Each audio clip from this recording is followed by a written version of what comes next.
the plane tree. Two travelers, walking in the noonday sun, sought the shade of a wide-spreading tree to rest.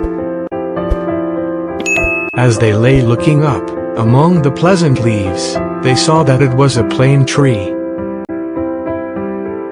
"How useless is the plane," said one of them. "It bears no fruit whatever, and only serves to litter the ground with leaves." "Ungrateful creatures," said a voice from the plane tree. "You lie here in my cooling shade, and yet you say I am useless." Thus, overwhelmed with shame, the two travelers apologized to the plane tree and walked away.